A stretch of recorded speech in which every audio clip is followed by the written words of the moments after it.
पिंकी, चल ना यार, लवकर आटोप ना तुझं. घड्याळात बघ किती वाजले. पहिलाच दिवस आहे आपला. त्यात तू आजच 12 वाजवू नको. चल निघूया म्हणत मी आणि माझी मैत्रीण सई ऑफिसला जायला निघालो. दोघीही एकाच गावातून पुणे शहरात एकाच कंपनीत जॉबला लागलो. बापरे, कितीही गर्दी बससाठी. मी पहिल्यांदाच हे असं दृश्य बघत होते. गर्दीत आम्ही दोघी कसेबसे चढलो PMT बसमध्ये. स्टॉपवर उतरलो. 5 मिनिटावर ऑफिस होतं. पहिला दिवस म्हणून उत्सुकताही होती आणि भीतीही होती. इथला स्टाफ समजून तर घेईल ना, अशा प्रश्नांनी डोक्यात गर्दी केली. दोघीही पोहोचलो. गप्पांच्या नादात उशीर झाला होता. आम्ही सरांना सॉरी म्हटलो. आमच्या पुढे एक सर आले. आम्ही थांबलो. हाय, मी अनिरुद्ध. आपले हेड सर इनामदार सर यांनी मला तुम्हाला कामाविषयी सांगायला लावले. तुम्ही वरच्या ऑफिसमध्ये चला, सांगतो सगळं. त्या दोघी वर गेल्या. ती कंपनी, तिथलं ऑफिस बघून थक्क झाल्या. त्यांना खूप भारी वाटलं की आपण इथे जॉब करणार. अनिरुद्ध सरांनी त्या दोघींना सगळी माहिती दिली. कामाचं स्वरूप समजावून सांगितलं. सर्व स्टाफशी ओळख करून दिली. सर जेव्हा सांगत होते तेव्हा पिंकी मात्र एकटक त्यांच्याकडेच बघत होती. सईने तिला चिमटा काढला. तशी ती भानावर आली. फर्स्ट फ्लोअरला ऑफिसमध्ये दोघींना जाऊन तिथे पुढे सानिका मॅडम सांगतील म्हणून ते निघून गेले. सई तिच्या जागेवर बसली. पिंकी मात्र सरांकडेच बघत होती. ते होतेच तसे. त्यांनी पहिल्याच नजरेत मला आपलंसं करून घेतलं होतं. दिसायला हँडसम. त्यांची पर्सनॅलिटीही छान होती. आमच्यापेक्षा वयाने मोठे होते ते, पण कुणीही मुलगी त्यांच्या प्रेमात पडेल असंच त्यांचं रुबाबदार व्यक्तिमत्व. त्यांचा आवाज आणि बोलणं तर मनाला भिडणारं असं होतं. ते बोलत असले की बस त्यांनाच बघत बसावं. मला ते खूप आवडत होते. ते म्हणतात ना, क्रश का काही, तेच ते. तेव्हा फार काही प्रेमाबद्दल अनुभव नव्हता. सिरियल, मूव्हीमध्ये बघायचो, तेवढंच माहीत होतं. पहिल्याच दिवशी मी त्यांना मनातच माझं मानू लागले होते. ही फिलिंगच खूप छान वाटत होती. मी सईला सहज म्हटलं, अनिरुद्ध सर किती छान आहेत ना. तर तिने माझ्याकडे आश्चर्यकारक नजरेने बघितलं. ती लगेच मला म्हणाली, पिंकी यार गप्प ना. आपला आज पहिलाच दिवस आहे आणि तू अनिरुद्ध सरांबद्दल बोलत आहेस. या मुली बघतेस ना, आपल्यापेक्षा छान आहेत दिसायला आणि त्या आपल्या आधीपासून त्यांच्यासोबत काम करत आहेत. तो पिंकी जी दिन में सपने देखना छोड़ दो और काम में ध्यान दो. पिंकी शांत झाली आणि कामात लक्ष देऊ लागली. पहिला दिवस खूप छान गेला. पिंकी आणि सई एकाच फ्लॅटमध्ये राहायच्या आणि काय आश्चर्य, अनिरुद्धही समोरच्या बिल्डिंगमध्येच राहत होते. दोघांच्याही बाल्कनीज समोरासमोर होत्या. पहिल्या दिवशी संध्याकाळी त्यांना तिथे पाहून मला खूप छान वाटलं. चला, इथे काही प्रॉब्लेम आला तर आपलं म्हणणारं असं कुणीतरी आहे. आमचं जेवण झालं. मी बाल्कनीत सहज इकडे तिकडे बघत होते. समोर लक्ष गेलं तेव्हा सर फोनवर बोलताना दिसत होते. मी मात्र त्यांना पाहण्यात दंग होते. तेव्हा सई मला आवाज देत आहे हे माझ्या लक्षातच नाही आलं. मीही त्यावेळेस हेडफोन लावून त्यांना बघत मस्त रोमॅन्टिक सॉन्ग ऐकत होते. सईने जवळ येऊन जोरात चिमटा काढला. आई गं, लागलं ना गं. त्यामुळे मी भानावर आले. तिने समोर पाहिलं नाही. मी मनात म्हटलं, बरं झालं. आमचं ऑफिसचं रुटीन छान सुरू होतं. अनिरुद्ध सरांशी रोज कामानिमित्त बोलणं व्हायचं. मला त्यांच्याशी खूप बोलावं वाटायचं. पण इतर स्टाफही असायचा. तेही शांत स्वभावाचे होते. कामाशी काम हा त्यांचा स्वभाव. काही काम असेल तर ते आमच्या फर्स्ट फ्लोअरच्या ऑफिसमध्ये यायचे. मुलींशी कामं असेल तर बोलत. त्यांचं सर्वांशी प्रेमळ वागणं, समजून घेणं, यामुळे ते जास्त आवडू लागले. त्यांच्याकडून खूप शिकायला मिळायचं. एकदा ऑफिसमध्ये ते आम्हा सर्व स्टाफला काहीतरी माहिती सांगत होते. सर्वांचं त्यांच्याकडे लक्ष होतं. मी तर त्यांच्याकडे एकटक बघत होते. माझं काय चाललं हे सईला समजलं होतं. तिने मला हळूच टपली मारली. काय गं पिंकी, अशी काय सरांकडे बघत आहेस? बाई, तू त्यांच्या प्रेमात तर पडली नाहीस ना? मी नाही गं, काहीतरी काय. माझ्या मनात काय चाललंय हे सईला सांगायची गरज नव्हती. पिंकी, काही नाही, तेच बरं आहे. अगं, अनिरुद्ध मोठे आहेत, मॅरिड असतील. त्या दिवशी मला थोडं वाईट वाटलं की ते आपले आहेत. असं मनात मानून बसलेली मी असा विचारही केला नव्हता. पण काहीही असलं तरी ते मला आवडत होते.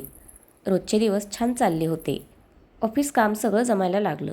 सगळा स्टाफ खूप छान आणि समजून घेणारा आहे. नवीन मैत्रिणीही मिळाल्या. दिवसातून एकदा का होईना अनिरुद्ध सरांना पाहिल्याशिवाय मनाला चैन पडत नव्हती. सवय झाली होती. नाही दिसले की मन बेचैन व्हायचं. दिसले की मनाला एक वेगळाच आनंद व्हायचा. सईलाही मी ते सर आवडतात म्हणून सांगितलेलं, तर शहाणी मला चिडवायची. एकही संधी सोडत नव्हती. आम्ही त्यांना मॉर्निंग विश करायचो. सायली एकदा चहा घेताना अनिरुद्ध सरांशी खूप बोलत होती. ती जवळची झाली होती म्हणून त्यांच्याविषयी तिलाच विचारायचं ठरवलं. बोलता बोलता मी सहजच त्यांचा विषय काढला. सायली, तू अनिरुद्ध सरांना ओळखतेस ना? सायली, हो का गं? मी त्याला भाऊ मानते ना, थोडंफार ओळखतो. खूप चांगला व्यक्ती आहे. पण तू का गं पिंकी असं अचानक विचारलं? पिंकी, काही नाही गं, सहजच विचारलं. तो तुला बहीण मानतो? मग क्या बात आहे, तुला तर सगळं सांगत असणार. सायली, थोडंसं हसत, हो सांगतो ना. तो मूळचा मुंबईचा, पण इथे जॉबसाठी 6-7 वर्षापासून राहत आहे. इथे जॉब करत आहे. तिकडे मुंबईला आई आणि मोठा भाऊ त्याची फॅमिली आहे. आणि सरांची फॅमिली? सायली, नाही गं, त्याने लग्न नाही केलं अजून. नाही करायचं त्याला. पण का? मी विचारलं. सायली, अगं त्याचं कॉलेजमध्ये एका मुलीवर प्रेम होतं. तो आणि ती लग्नही करणार होते. पण शिक्षण आणि जॉबसाठी हा बाहेर होता. तिच्या घरच्यांनी तिचं लग्न लावून दिलं आणि तिनेही होकार दिला. तो घरी आला तेव्हा त्याला समजलं. तो तिच्यासाठीच थांबला होता. पण उशीर झाला होता. पण त्याचं तिच्यावर खरं प्रेम होतं.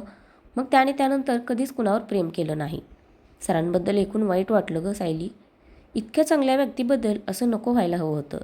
सायली, हो ना गं, पण त्याची आई लग्नासाठी त्याच्या मागे लागते. मुली बघत असते म्हणून हा गावी 3 दिवस राहतो आणि परत इकडे येतो. एवढं कशाला? आपल्या ऑफिसमध्येही तो खूप मुलींना आवडतो. सगळे फॅन आहे त्याचे. मी पण त्याच्याशी खूप बोलते. माझा भाऊ म्हणते म्हणून मला हक्काने सगळं शेअर करतो. पिंकी, छान आहे बाबा तुमचं. आम्हाला तर कुणी भावही देत नाही. दोघीही असायला लागतात. सायलीने सरांविषयी सांगितल्यावर थोडं वाईटही वाटलं आणि मनाला बरंही वाटलं की सध्या त्यांच्या आयुष्यात कुणी नाही. त्यांच्याशी खूप बोलावं वाटायचं. ते समोर आले की मात्र सगळंच विसरून जायचे. काही सुचत नव्हतं. कामाचंही काही बोलायचं तेही मी विसरायचे. ते हसायचे. आठवले की नंतर सांग म्हणायचे. हळूहळू सायलीमुळे पिंकी रोज त्यांच्याशी बोलू लागली, व्यक्त होऊ लागली. त्यांच्यात छान मैत्रीचं नातं फुलायला लागलं होतं. मी तर त्यांच्या प्रेमातच पडले होते. ते जवळ आले की माझ्या हार्टबीटचा स्पीड वाढायला लागायचं. मी मनाने हळूहळू त्यांच्याकडे ओढली जात होते. तेही आता मला मैत्रीण मानू लागली. ऑफिस सुटल्यावर मी, सायली आणि सईही असायची. खूप एन्जॉय करायचो. एक दिवस सई माझ्याजवळ आली. ए पिंकी, एक ना, आज सर तुझ्याकडे बघत होते.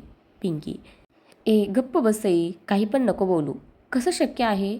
सई, का तू बघत नाहीस का त्यांच्याकडे? मग त्यांनी बघितलं काय झालं तुला? पिंकी, ए गप्प ना बाई, जरा हळू बोल ना. किती मोठ्याने प्रचार करतेस गं. सई, जाते मी, तुला सांगितलं फक्त. पिंकी खूप घाबरली. विचार करायला लागली. सर आपल्याकडे का बघत असतील? काही चुकलं तर नाही ना? मी त्यांना बघत असते हे तर समजलं नसेल ना? असं काही नसेल. मी पण ना पागल आहे. दिवस रात्र सरांचा खूपच विचार करते. तेवढ्यात अनिरुद्ध सर आले. त्यांनी मला पिंकी म्हणून आवाज दिला. माझा तर माझ्या कानावर विश्वासच बसत नव्हता. मी, सर बोलावलंत ना? अनिरुद्ध सर, हो, ही फाईल चेक करून घ्या. पिंकी, हो सर. ती फाईल हातात घेऊन तिच्या जागेवर आली. हे काम होतं तर म्हणून बघत असतील. सई पण ना वेडी आहे खरंच. ती हसतच कामात गुंतून गेली. पिंकीला सरांना बोलायचं होतं मनातलं, पण कधी बोलायची वेळ नाही आली. ऑफिसच्या बाहेर ते कॉफी शॉपमध्ये जायचे, पण सोबत सर्व फ्रेंड्स असायचे. पिंकी सईला सगळंच मनातलं शेअर करायची. सईनेही तिला तू एकदा त्यांच्याशी बोल हे सांगितलं, पण पिंकीला त्यांची मैत्री कायम हवी होती. ते कसे रिॲक्ट होतील याची भीती वाटायची. सगळ्या गोष्टी अशा शब्दात व्यक्त करता येत नाही, पण त्यामागची भावना महत्त्वाची. तिने एकदा त्यांच्याशी बोलायचं ठरवलं. आज त्यांची मैत्री होऊन 6 महिने झाले होते. दिवस छान चालले होते. तिने एकदा सरांना थांबवलं आणि म्हटलं, सर थांबा ना, 2 मिनिट, मला तुमच्याशी बोलायचं आहे. बोल ना पिंकी, मला काहीतरी सांगायचं होतं. ती पटकन विचार न करता म्हटली, मला ना तुम्ही खूप आवडता. म्हणजे कशामुळे आवडतो मी? काय बोलावं तेच पिंकीला कळेना. ती पटकन म्हटली, तुम्ही सर्वांना छान बोलता आणि समजून घेता. अनिरुद्ध सर, बस एवढंच? ते तर सगळेच म्हणतात. ते, आणि हो, एवढी मला बोलत असतेस, ऑफिसच्या बाहेर पण. सर म्हटलं पाहिजे का? सॉरी, पण तुला नावाने बोललं तर आवडेल की नाही? हो हो, का नाही आवडणार? तू अनिरुद्ध म्हटलेलं आवडेल मला. तेवढ्यात दिनेश सर आले. दोघांना चान्स होता बोलायचा, पण पिंकी निघून गेली. आज पण सरांना बोलताच नाही आलं. ती त्यांना रोज सकाळी आणि संध्याकाळ पाहायची. तेही पाहायचे पण हसायचे, पण काही बोलत नव्हते. एकमेकांना बोलायला आणि मनातलं शेअर करायला आवडायचं. मैत्रीला वयाचं बंधन नसतंच. आम्ही कळत नकळत एकमेकांच्या मनाने खूप जवळ आलो होतो. ते एक दिवस ऑफिसला नाही आले तर खूप बेचैन व्हायचं, काळजी वाटायची. दुसऱ्या दिवशी त्यांना समोर बघितलं तेव्हा मनाला बरं वाटलं. तेही मी कधी ऑफिसला नाही गेले तर ते सईला विचारायचे, फोन करायचे. मी कधी शांत बसले तर ते चिडवायचे, हसायला लावायचे. 1 वर्ष होऊन गेलं पण कधी भेटून बोलायचा योग आला नव्हता. कारण सरांना वेळ नसायचा आणि ऑफिसच्या कामासाठी ते नेहमी बाहेर जात. खूप बिझी लाईफ होतं त्यांचं. त्यांच्या डोळ्यात मला प्रेम दिसत होतं, पण ते कधी बोलून दाखवत नव्हते. सईला मी सांगितलं तर तिनेही मला त्यांना बाहेर भेट आणि तुझ्या मनातलं त्यांना सांग हेच सांगितलं. मी सरांना आज ऑफिसमध्ये म्हटलं की सर, उद्या मला तुम्हाला भेटायचं आहे आणि बोलायचं आहे. ते म्हणले ठीक आहे. त्यांनाही भेटायचं असेल. त्यांनी हसतच होकार दिला. मी त्यांना आजच मी जिथे भेटायचं ते ठिकाण आणि टाईम मेसेज केला. त्यांनी ओके म्हटलं. आजची रात्र तर कधी जाते आणि कधी उद्याचा दिवस उगवतो असं झालं होतं. माझ्यासाठी स्पेशल दिवस असणार होता. याआधी आम्ही असे कधी भेटलो नव्हतो. रात्री डोळ्यासमोर सारखे अनिरुद्ध सर दिसायचे. मी माझ्या मनातलं त्यांना सांगितलं नी त्यांनीही मला गुडघ्यावर बसून प्रपोज केला. गुलाबाचं फूल माझ्यासमोर हातात धरून ते मला आय लव्ह यू म्हणणार तेवढ्यात मोबाईलची बेल वाजली माझ्या. 11 वाजता इतक्या रात्री कोण फोन करते मला? फोन अनिरुद्ध सरांचाच होता. मी मनातच काय बोलायचं असेल यांना. समोरून हॅलो पिंकी, मला एक सांगायचं होतं. मला उद्या सकाळी अर्जंट ऑफिसच्या कामासाठी मुंबईला जायचं आहे. तिची थोडी निराशा झाली. एकटेच ना? हो बोला ना. पण मी तुला उद्या नक्की भेटणार. माझं काम झालं की लगेच निघतो. डायरेक्ट हॉटेलवर पोहोचेल. Okay, take care, good night. मीही सेम टू यू म्हटले. फोन ठेवला. त्यांचं महत्त्वाचं काम होतं तरी त्यांनी नकार दिला नाही. याचा अर्थ काम लवकर संपणार असेल. ते भेटणार म्हटल्यावर मी खूप खुश झाली. मी उद्याची खूप स्वप्ने पाहिली होती. त्या क्षणाची, दिवसाची 1 वर्षभर वाट बघत होते. त्यांना भेटून मनातलं सांगायचं. आजची रात्र कधी संपते असं झालं होतं. दुसरा दिवस उजाडला. एक नवी आशा घेऊन मी ऑफिसमध्ये गेले. आज सरांना सकाळी पाहिलं नाही ना, मनाला छान वाटत नव्हतं. आज तर मी खूप खुश होते. सकाळपासून प्रत्येक तासाला घड्याळ पाहत होते. संध्याकाळची तर आतुरतेने वाट बघत होते. सई आणि सायली तर खूप चिडवत होत्या. ऑफिस सुटलं. मी तयारीला लागले. सई माझी तयारी करून देत होती. आज पहिल्यांदा मी एवढी आरशासमोर तयार होत होते. कुठला ड्रेस सूट होईल आणि मला चांगला दिसेल ते बघत होते. एरवी कधीच तयार होणारी मी आज खूप वेळ लागत होता. मी जरा घाई करत होते. 6 वाजत आले. ते येतच असतील, कामात असतील म्हणून मीही त्यांना कॉल केला नाही. संध्याकाळी 8 वाजता भेटायचं ठरलं होतं. हॉटेल पॅव्हेलियनमध्ये पहिल्यांदा आमची भेट होणार याची खूप उत्सुकता होती. सई बिचारी 1 तासापासून तयारी करून देत होती. हे नको, ते नको. प्लीज सई सांग ना, हा ड्रेस सरांना आवडेल ना? असं काहीतरी मी बोलत होते. सई, अरे बाप रे, मला कसं माहीत असणार? त्यांच्या मनातलं तर तुला कळतं ना सगळं. मला कळत असतं तर मी भाव नसता खाल्ला, सांगितलं असतं. गप्प ना सई यार, किती चिडवणार आहेस? दोघीही हसू लागतात. तिला आज खूप खुश बघून सईलाही आनंद झाला. सगळी तयारी झाली. पिंकीने सईला मिठी मारली. सई, पिंकी, ए प्लीज यार सोड ना मला. मी तुझे सर नाही आहे. पिंकी तिला अलगद सोडते. सई, तुला ना आल्यावर बघते. चल उशीर होईल, निघते मी. बाय करून ती निघाली. पिंकी त्या ठिकाणी पोहोचली. खूप मोठं हॉटेल होतं. तिने सरांना कॉल केला. बेल वाजत होती पण उचलला नाही.